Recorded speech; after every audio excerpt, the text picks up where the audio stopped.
예, 꽁꽁 묶인 인생 풀기라는 제목으로 하나님 말씀 증거하도록 하겠습니다. 16장은 피투성이로 벌어진 여자아이로부터 시작이 됩니다. 죽으라고 버린 거죠. 여자를 낳으면은 뭐 갖다 버릴 때가 옛날에 있었죠.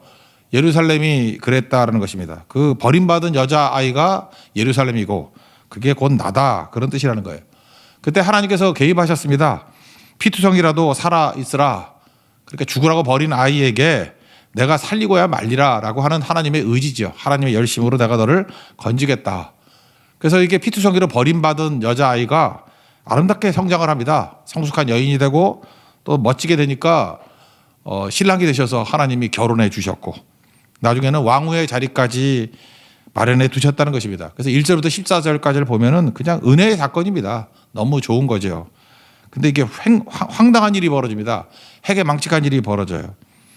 뭐 입에 담기 힘든. 그래서 유대인들은 12살 이하 아들은 못 읽게 하는 성경이라고 그랬죠. 미성년자는 못 읽게 하는 성경.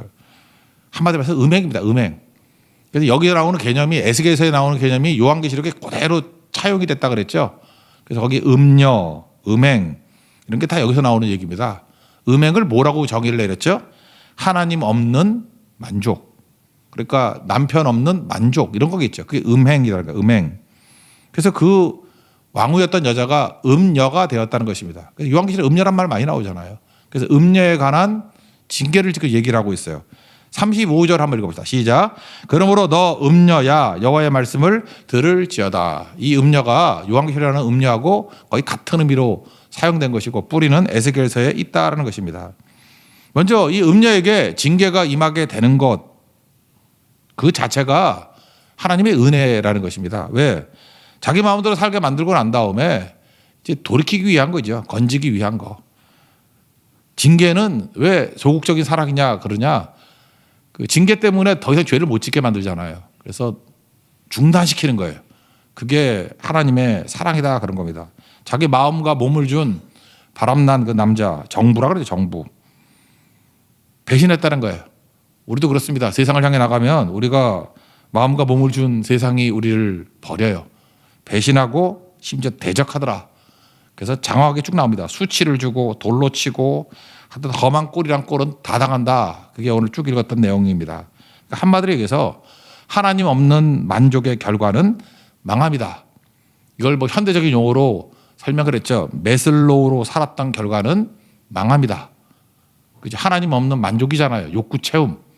그래서 5가지 욕구 뭐 그러면서 바닥부터 채워나가야 된다라고 하는 것은 될 것 같지만 망합니다. 그 자체가 하나님 없는 만족을 추구하는 것이기 때문에 그렇다라는 것입니다. 그거 한번 읽어봅시다. 36절과 37절 두 절입니다. 시작.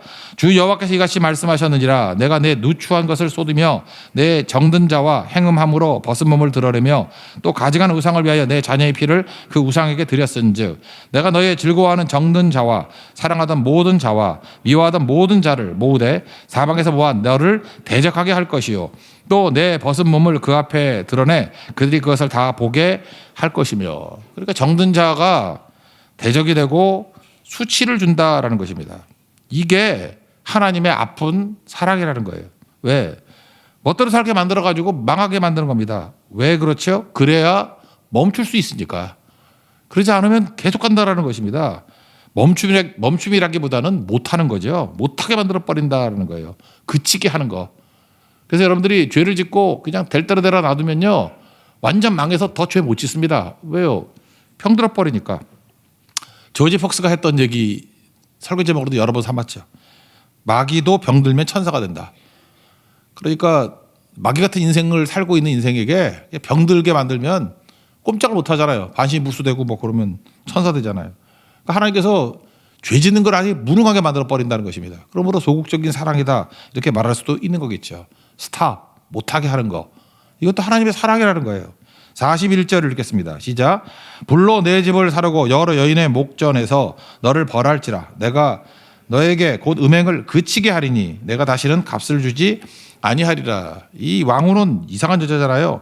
보통 여자들이 남자와 이렇게 나쁜 짓을 하면 뭐 돈을 받으면 받았지 주진 않잖아요. 근데 이 여자는 축복을 많이 줬더니 선물을 많이 줬더니 남자에게 돈 주고 이런 행음을 하더라. 그러니까 요즘 식으로 얘기하면 호스트바, 호빠하고 비슷한 거죠. 이런 걸 했다라는 것입니다. 그래서 하나님께서 멈추게 하라고 정신 차리게 만들어줬다라는 거예요. 제가 보니까 그래요. 그 음식도 두 종류가 있는 것 같아요. 제가 좋아하는 음식을 주는 사람이 기쁘죠. 근데 선교 같은 데 가면은 제가 라면을 좋아하거든요. 우리 집사님들은 라면을 끓여줘요. 근데 집에서는 안 끓여줘요. 갑자기 오늘 이런 생각을 했어요. 그 집사님하고 우리 집에 있는 제 사모하고 누가 나를 더 사랑하나. 그 안 주는 여자가 더 사랑하는 것 같아요. 그죠? 그렇다고 뭐 저 라면 끓여주는 집사님을 제가 뭐 욕하는 건 아니고 그분도 또 이상한 사랑이죠. 그것도 또 이상해. 그죠? 순간적인 만족을 주는 사랑이겠지. 음식점에서는 음식이 맛있잖아요. 이유가 뭡니까? 설탕 팍팍 넣고 소금 엄청 넣고 조미료 MSG 막 집어넣고 그러니까 맛은 있죠. 그래서 참 저도 느끼는 게 그래요. 이 바깥 음식 많이 먹으면 몸이 좀 무겁더라고. 근데 집 음식은 그만큼 맛은 없더라도 건강한 것 같아요. 그러니까 건강 위주로 영양 위주로 주는 게 집 음식이고 바깥에는 맛 위주로 주는 거. 하나님은 어디에 가까울까요? 그 집에서 주는 음식에 가까울 거라고. 그래서 내 입에 딱 맞지는 않다 할지라도 내게 꼭 필요한 거. 환자에게는 환자식 줘야 되잖아요. 그죠? 그래서 건강한 거 주게 되더라. 그런 겁니다. 망하는 사람의 특징을 세 가지를 든다 그러면 첫째, 의지하지 말아야 될 걸 의지해요. 그래서 뭐 일반 식당 막 조미료 팍팍 써준 거 그거 의지하면 망하는 거죠. 기억하지 말아야 될 걸 또 기억해요. 맛있다 그런 기억. 그런 거 기억하고. 해서는 안 될 거 골라서 하죠. 집에서 안 먹고 나가서 먹고. 음식 하나만 놓고 볼 때도 그래요. 망할 때 다 이런 거라고요. 근데 그걸 깨닫게 되는 게 뭐죠? 하나님께서는 내 입맛에 딱 맞진 않지만 의지할 분은 하나님이야. 그리고 기억할 것은 하나님의 인도하심을 기억해야 되고 해서는 안 될 거 주님 떠나면 안 돼.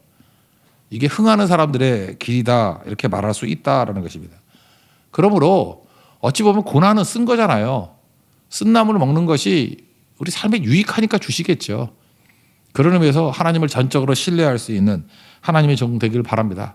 그래서 잘 보면 우리 삶 가운데 고난이 왔다고 본인들은 얘기를 하는데 자기는 힘들죠. 근데 우리는 뭐 제3자로 보니까 죄가 그친 것일 때가 되게 많아요. 저가 계속 갔으면 훨씬 더 망할 뻔했거든. 근데 어려움을 당해가지고 하나님께서 스탑, 이제 그만. 그래서 또 다른 기회를 잡을 수 있는 어떤 그런 자리로 멈추게 하실 때가 있다고요. 시편 119편 67절을 보니까 고난 당하기 전에는 내가 그릇 행하였더니 이제는 주의 말씀을 지키나이다. 먼저 말씀 지키기 전에 하는 작업이 뭐였어요? 내가 그릇 행하였다니 고난을 통해서 스탑, 멈추게 만든다는 것입니다. 그런 의미에서 지금 여기 왕후가 음녀 역할을 하고 있을 때 막 징계가 임하잖아요. 고난이 임하고 배신당하고 대적이 막 일어나고 부끄러움 당하고 더 이상 이거 못 하잖아요. 그러니까 이것도 소극적인 축복이다. 멈추고 죽게 돌아올 수 있는 하나님의 종 되기를 바랍니다. 그다음 두 번째 단계는 구원이 뭐냐는 거죠. 사로잡힘에서 풀리는 게 구원이라는 거예요. 묶임에서 풀리는 게 구원이다. 그래서 53절부터 마지막까지가 이제 구원에 관한 말씀입니다. 53절 한 절만 보면은 사로잡혔다, 사로잡혔다, 사로잡혔다 하는 것이 5번이나 나옵니다. 그러니까 우리는 죄의 종이 된다라는 거예요. 우리 53절 읽겠습니다. 시작. 내가 그들의 사로잡힌 곳 소돔과 그의 딸들의 사로잡힌가 사마리아와 그의 딸들의 사로잡힌가 그들 중에 너의 사로잡힌 자의 사로잡힘을 풀어주며. 그러니까 구원이 뭐예요? 묶여있는 곳에서 풀려나는 것이다. 우리 요한계시록의 표현에 의하면은 음녀가 하는 일이 두 가지죠. 음행과 사치. 음행은 뭐라 그랬어요? 음행은 하나님 없는 만족. 사치는 중독입니다. 멈출 수가 없어요. 그러니까 스탑이 안 되는, 절제가 안 되는 겁니다. 그래서 하나님 없는 만족을 취하는 사람들을 보면은 뭐 저 정도면 되겠지. 그렇지 않습니다. 중독이에요. 끝까지 갑니다. 끝까지. 그래서 음행과 사치는 같이 오는 거예요. 하나님 없는 만족은 끝이 없어요. 끝이. 그러니까 다 중독에 빠진다니까요. 뭐 게임 중독, 쇼핑 중독, 뭐 무슨 쾌락 중독. 스톱이 안 되니까, 절제가 안 되니까 그렇게 된다라는 것입니다. 그래서 우리가 묶여 있는 거예요. 여러분 그 스톡홀름 신드롬이라는 거 들어보셨죠? 1973년도에 그 스톡홀름에서 은행 강도가 왔었거든요. 사람들 붙잡아 놓고 인질 오래 했습니다. 인질. 장기간 인질 사태가 벌어졌더니 처음에 그 나쁜 놈들 아니에요. 그 은행 강도들. 근데 그게 뭐 일주일 넘고 열흘 넘고 하다 보니까 걔네들이 절대적인 권력을 갖고 있잖아요. 막 죽일 수도 있고. 그러다 보니까 사람은 참 묘합니다. 강한 자를 따르려고 하는 마음이 있어요. 그러니까 너무 공포 속에서 절대 강자잖아요, 강도들이. 그러니까 강자의 논리에 동조하고 또 의지하고, 조금 지나니까 여자들은 그러잖아요. 강자를 되게 좋아하잖아. 사랑하고 강도를 사랑해요. 그래서 경찰이 와서 풀어주려고 그랬더니 강도 표를 들더라는 거예요. 그래서 충격을 받았죠. 그래서 그때부터 스톡홀름 신드롬, 그래서 인간의 이 속성에 대해서 분석하기 시작하지 않았습니까? 우리가 그렇다는 거예요. 마귀가 우리 죽이게 하려고, 망기게 하려고 우리를 인질 삼았거든요. 근데 한참 지나가 보니까 세상에, 공중의 권세 잡은 세상을 지배하는 마귀가 강해 보이거든. 그러니까 마귀와 동조 현상이 벌어집니다. 나중에 마귀 편이 좋고 하나님 와서 도와주는 것, 나를 건지려고 도와주려고 오셨는데 거부하잖아요. 나를 살리려고 예수님이 십자가를 지었는데 거부하잖아요. 이거 일종의 영적 스톡홀름 신드롬하고 다르지 않다고 생각을 합니다. 그래서 우리 몸이 인질이 됐죠. 나중에는 마음도 인질이 되고 나중에는 영적으로도 인질이 돼요. 이런 현상이 이스라엘 백성들에게도 많이 보이더라는 것입니다. 그러므로 어떤 사람 있잖아요. 이렇게 이런 병적인 상태에 놓여 있는 사람들, 자기 뜻만 믿고 나가면 인질 따라다녀요. 저기 강도 따라다니는 인질 된다니까. 못 벗어납니다. 그래서 이거는 억지로라도 정신 차리게 만들어줘야죠. 그래서 몸의 자유, 정신의 자유, 나중엔 영적 자유까지도 있어야 된다는 것입니다. 그게 회복이에요. 진리를 알지는 진리가 너희를 자유케 하리라. 그 자유는 몸만이 아니에요. 정신과 영적인 자유까지도 다 포함된다는 것입니다. 예수님 외에는 우리를 완전히 자유케 하실 분이 없다. 그거 붙들고, 어떤 사람도 뭐 의견 따라가려고 그러지 마세요. 그 사람은 스톡홀름 신드롬이라니까요. 지금 인질 잡혀가지고 제정신이 아닌 거예요, 지금. 몸에 종놈의 기질이 배어 있는 거라고. 망하는지도 모르고 죽는지도 모른다고요. 그 부모가 볼 때 얼마나 가슴 아프겠어요. 건전해야 돼요. 이게 세상이 중독된 거죠. 건전해야 된다라는 것입니다. 그래서 55절에는 회복이 나옵니다. 회복도 또 3번이나 나오죠. 55절 읽겠습니다. 시작. 내 아우 소돔과 그의 딸들이 옛 지위를 회복할 것이요 사마리아와 그의 딸들도 그의 옛 지위를 회복할 것이며 너와 내 딸들도 너의 옛 지위를 회복할 것이니라. 우리가 진화론에 너무 영향을 많이 받아가지고 시간이 가면, 예수를 오래 믿으면 믿을수록 뭐가 이렇게 발전할 거라고 생각하죠. 근데 발전, 성장이 아니고 성숙이에요. 초심으로 돌아가고 사랑으로 돌아가는 거라니까요. 처음이 제일 좋은 겁니다. 창조 때가 좋았잖아요. 창조하고 난 다음에 하나님이 뭐 보시기에 좋았더라 그러지 않습니까? 결혼을 하신 지 오래되신 분, 신혼이 좋아요? 지금이 좋아요? 신혼 때가 제일 뜨겁게 살아가지 않았나? 안 그랬나요? 뭐 대답을 하지 할 수 없네. 뭐 지금이 제일 사랑스러운가 보죠. 예. 사실 그거죠. 다 그거 아니에요? 초심으로 돌아가서 그때의 뜨거움으로 계속 살기를 원하는 거 아니에요? 처음이 제일 사랑이지. 그때는 뭐 젊었을 때는, 요즘에 젊은이들 잘 모르겠지만 그때는 이기심도 없고 순수하잖아요. 그냥 한 존재가 존재를 사랑하는 거 아닌가? 근데 나중에 오염이 돼가지고 뭐 이것저것 따지다 보니까 다 문제가 되는 거죠. 그러니까 첫 번째가 제일 중요하다. 회복은 그런 거예요. 그래서 우리가 세상에 인질돼가지고 그 강도의 논리와 강도의 그 분위기에 사로잡혀 있는 제정신이 아닌 인간들을 하나님이 해방시켜 주는 거예요. 회복.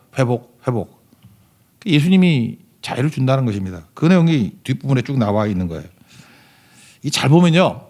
시편이 생각나는데 시편 3편을 한번 생각해 봅시다. 시편 3편의 내용이 표제어가 이렇게 나와 있죠. 압살롬에게 쫓길 때, 그러니까 압살롬이 배신을 했습니다. 그래서 시편 3편 1절과 2절, 뭐 얼마 전에 했잖아요, 시편. 거기 보면 대적이 많다 이런 얘기가 되게 많아요. 하나님, 나의 대적이 어찌 이렇게 많습니까? 일어나 치는 자도 많습니다. 1절에 많다. 2절, 많은 사람이 나를 대적하여 말하기를 하나님의 구원을 받지 못한다. 그러니까 대적도 엄청 많고, 더더 마음이 아픈 건 뭐냐면 저거 하나님의 도움도 받지 못해. 하나님이 함께하는 자가 아니야. 그랬다라는 거예요. 그래서 1절과 2절 보면 엄청 절망이죠. 우리 인생도 그렇지 않습니까? 뭐 주님 믿고 의지하는데 아들놈이 반역하고 신하가 반역하고 배신 당해봤어요. 배신이 아픈 겁니다. 거기다가 하나님이 좀 뭐 짠하고 나와서 도와주시면 좋을 것 같은데 사람들이 그래요. 하나님이 도와주지도 않은 것 같이 보여서 하나님께도 버림받았다. 힘들고 외로운 거예요. 여러분, 한 가지만 있는 게 아니에요. 외로울 때 힘든 거고요. 되게 힘들 때 또 사람 다 떠나가 버려요. 그래서 외로운 거라고. 외로운 거. 3절에 갑자기 반전이 일어나네. 여호와는 세 가지를 얘기해서 주는 나의 방패시고 나의 영광이시고 내 머리를 드시는 자입니다. 방패는 뭐죠? 뭐 공과 사자가 덤빌 때 주님 막아주셨다. 사울왕이 공격할 때 막아주셨다. 그러니까 방패는 맞죠. 나를 갖다 방패로 막아주셨습니다. 영광이다. 목독이잖아요. 비천한 존재에서 왕이 됐잖아요. 여기 똑같은 얘기죠. 피투성이로 버려진 아이가 왕후가 됐다고요. 그러니까 나의 영광이죠. 하나님 그렇게 만들어준 거 아니에요? 내 머리를 드시는 자다. 여러분 수치당한 적 있습니까? 쫓겨난 적 있습니까? 바닥으로 떨어졌는데 하나님께서 나를 갖다 머리를 들게 만드셨어요. 높이셨다고. 그러니까 하나님 앞에서 대단한 거죠. 근데 아무리 봐도 이게 1절과 2절과 3절 사이에 무슨 새로운 일이 없어요. 근데 굳이 본다 그러면 1절, 2절 끝나고 난 다음에 가로치고 셀라가 나와. 셀라는 있는 거 아니라 그랬죠. 1절, 2절하고 셀라 때는 적어도 한참 묵상을 해야 돼. 근데 우리는 같이 읽으니까 오래 못하지만 그래도 한 1, 2초는 묵상하고 읽어야 돼요. 1, 2절 읽고 셀라, 휴지기. 묵상하라는 뜻이에요. 묵상. 하나님의 성품을 묵상하고 주의 말씀을 묵상하고 대적이 엄청 많은 것 같은데 하나님을 묵상했어요. 그랬더니 웬걸 대적의 공격보다 더 큰 게 뭐예요? 하나님의 도우심이라고. 그래서 주님은 나의 방패십니다. 과거. 나의 영광이십니다. 현재의 모습. 나의 머리를 드시는 분입니다. 미래의 모습. 그런 고백이 나오잖아요. 그러니까 하나님을 묵상하게 될 때 근심 걱정 다 사라지고 환경을 초월할 수 있다라는 것입니다. 그러고 난 다음에 반응을 한다고. 근데 저는 이게 오늘 재밌더라고요. 오늘 시편 읽을 때. 내가 누워 자고 깨었으니 여호와께서 나를 붙드심이로다. 하나님이 나와 함께 하신다라는 뭐 확실한 뭐 찌릿찌릿 뭐 이게 올 줄 알았는데 오긴 뭐가 와요? 그냥 누워 자고 깼대요. 여호와께서 나를 붙드셨기 때문에. 여러분 오늘도 아침에 깨셨죠? 뭐 여러분 대단한 겁니까? 근데 하나님이 붙드셨다라는 증거가 돼요. 그래서 자신감이 생겨가지고 천만인이 나를 둘러 진친다 할지라도 나는 두렵지 않습니다. 이렇게 말을 한다고. 그 증거 자체가 너무 시시하지 않습니까? 제가 책 한 권을 소개해 드릴게요. T.C. 해리슨 워렌이라는 사람이 쓴 책인데 오늘이라는 예배 그런 책이 있어요. 거기에 내용에 이런 게 나와요. 크리스찬은 평범이라는 결에 대고 문질러대는 인생을 사는 존재다. 그러니까 이제 표현이 좀 그런데 평범한 것에 하나님 말씀을 이렇게 문질러대며 사는 게 크리스찬이래요. 뭐 대단한 일이 아니라 이게 설 명절 아닙니까? 이때 나와가지고 하나님 말씀에 설 명절 아침에 이렇게 문질러대는 거. 거기서 주님께서 주시는 위로와 힘과 능력을 체험하는 거. 그게 믿음이라는 거예요. 크리스찬은 그렇게 산다는 거예요. 일상. 그래서 밤에 자고 깨는 거 이걸 뭐라고 표현했냐면 밤에 자는 걸 죽음으로 생각하는 거 봐. 아침에 깨는 걸 부활로 생각하고. 그래서 이걸 세례라 그랬어요. 자고 깨는 게 나의 세례. 그래서 삶의 모든 것을 갖다가 성례전으로 이렇게 표현을 하고 있는 책이에요. 되게 흥미로운 책인데 그러니까 일상에서 하나님께서 능력을 주신다는 거예요. 그래서 평범한 일상의 삶에 하나님 말씀을 문질러 대면서 하나님의 동행하심과 능력을 체험하는 게 신앙이다. 그래서 오늘이라는 삶의 예배를 말하는 거죠. 오늘이라는 예배. 교회에서 이렇게 말씀 듣고 다 끝나는 게 아니라는 거죠. 말씀이 이렇게 삶에서 문질러 대면 근육이 생기고 몸이 기억을 하잖아요. 그래서 다윗은 일어났어요. 그래서 저는 시편 3편이 되게 중요하다고 생각해요. 제가 그런 얘기를 했죠. 다윗의 삶 가운데 기적이 한 번도 없었다고. 다윗은 도대체 어떤 능력으로 일어났나? 다윗의 삶 가운데 하나님이 나타나셔야 되고 내가 하나님이다 허여 영광같이 내가 말씀 들어라 뭐 이런 것도 없어요. 기적이 없잖아요. 기적이. 다윗의 삶 가운데 무슨 기적이 있었어요? 골리앗 물리치는 것도 뭐 기적이면 기적이지만 하나님이 짠하고 나타난 건 아니잖아요. 돌멩이 던져서 맞춰 죽인 거 아니에요. 공과 사자도 말씀으로 뭐 이 다물어져라 찢어져라 그런 거 아니잖아요. 싸워서 이긴 거 아니에요. 하나님 함께해서 이겼다는 거지만 여기도 보세요. 되게 일상적인 거 아니에요. 내가 자고 누워 깨고 하는 가운데 하나님이 붙들어 주신 걸 체험했다고. 그러니까 오늘이라는 예배에 딱 맞는 거죠. 다윗은 정말 매력적이에요. 따를 만해. 얼마 전에 어떤 사람이 저한테 그런 얘기를 하더라고요. 뭐 영어로 목사님 뭐 이름 뭐 하나 지을 거 없냐고. 저한테 그러더라고요. 영어 이름이냐고. 없다고. 저는 그 외국 나갔더니 제가 전시니까 전하고 제일 비슷한 게 존이더라고. 그래서 JON으로 쓰니까 패스터 존 그러면 전인지 존인지 잘 모르겠어. 다들 날 부르는 것 같아. 그래서 그냥 누가 잘 모르는 게 JON으로 표현 안 하고 그냥 JON으로 쓸 때도 있어요. 그러면 거의 비슷하게 패스터 존 그렇게 부르더라고. 그래서 병욱에 대해서도 뭐 이렇게 이름 지을 게 없어서 그냥 B하고 점 찍어 버려요. 그랬더니 비전으로 들리더라고. 비전 목사. 그들은 비전이라고 부르는데 나는 비전으로 들리더라고. 예, 똑같은 거죠. 그래서 이름이 별로 없었는데 그래서 그 얘기를 듣고 난 다음에 한번 생각을 해봤어요. 그럼 도대체 성경의 인물 가운데 누가 좋을까? 아무리 해도 많은 사람이 제일 따르는 거 좋아하는 게 뭐예요? 뭐 진짜 많은 사람이 따르는 게 데이비드 아니에요? 다윗. 다윗이 왜 이렇게 위대하죠? 삶이 뭐 기적적으로 한 판에 끝나는 뭐 로또 같은 그런 인생이 아니에요. 평범한 일상. 내가 누워 자고 깨는 동안에 하나님의 임재하심과 붙들어 주심을 느끼는 인생이 얼마나 강력합니까? 안 그래요? 다윗보다 강력한 인생이 없어요. 그래서 여러분 강력한 인생은 기적이 아니에요. 평범한 삶 가운데 하나님 말씀을 문지르대면서 거기서 확신과 은혜가 임하는 거죠. 그래서 보통 때 봐야 돼요. 성실함을 봐야 돼요. 보통 때 개판 치는 사람 위기 때도 아무것도 아니에요. 그거. 지금 잘 보라고요. 평범할 때 일상에서 그때 성실함과 꾸준함과 믿음과 제대로 된 반응을 보이면 그 사람 다윗이에요. 다윗. 일어서게 된다고. 그거를 보여주고 있다는 것입니다. 그랬더니 힘을 다 얻었어요. 강하고 담담이 있어요. 3장 8절로 끝나는 거 아시죠? 되게 짧아요. 그래서 암송하려고 그러면 명절 기간 동안에 시간이 남으면 그냥 시편 3편이랑 암송하세요. 1절부터 8절까지 안 되니까.